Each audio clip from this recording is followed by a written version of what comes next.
विद्यार्थियों, यहाँ पर लेखिका कृष्णा सोबती जी ने जब लद्दाख क्षेत्र की यात्रा की, बर्फीली चट्टानों पर उन्हें चलने का मौका मिला, किस तरह की फिसलन है, वहाँ पर किस तरह सर्दी है, खाने पीने का कैसा प्रबंध है, वहाँ पर समानता है।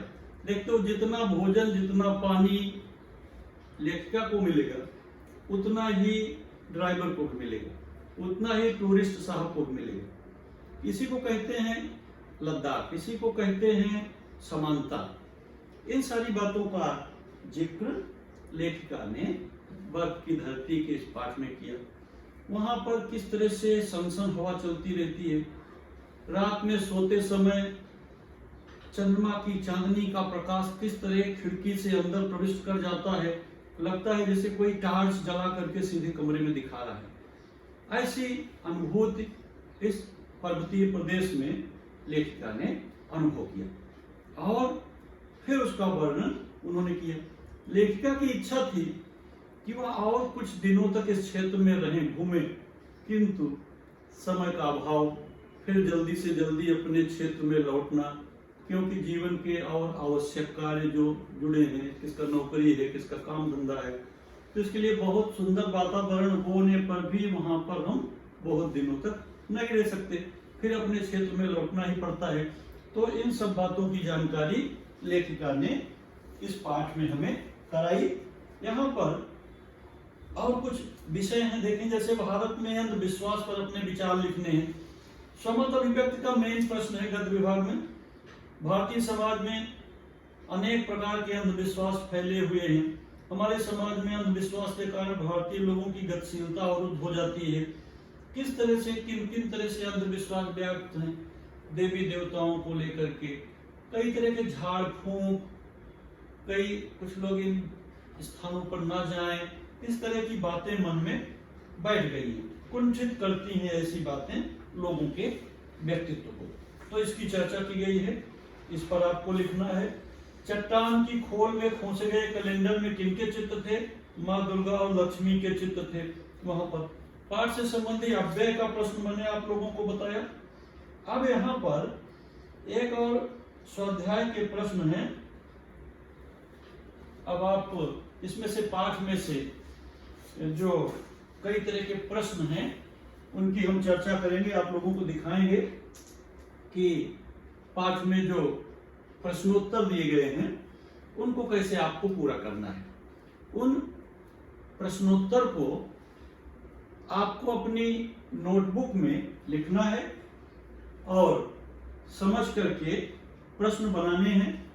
शब्द संसार दिया गया है प्रत्येक पाठ के अंत में, उसको आपको देख लेना है। शब्द संसार यानी कठिन कठिन नवीन शब्द, पहले कठिन शब्द कहते थे, उन्हें पर्यायवाची शब्द या नवीन शब्द के नाम से जानते हैं। यहाँ पर शब्द संसार देखें।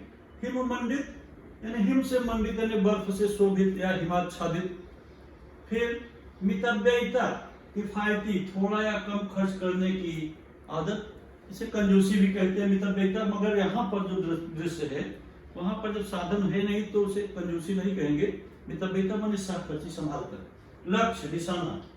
वेश, कीमती यानी अमूल्य चीजें। आंच, गर्मी या ताप संबंधी प्रश्न।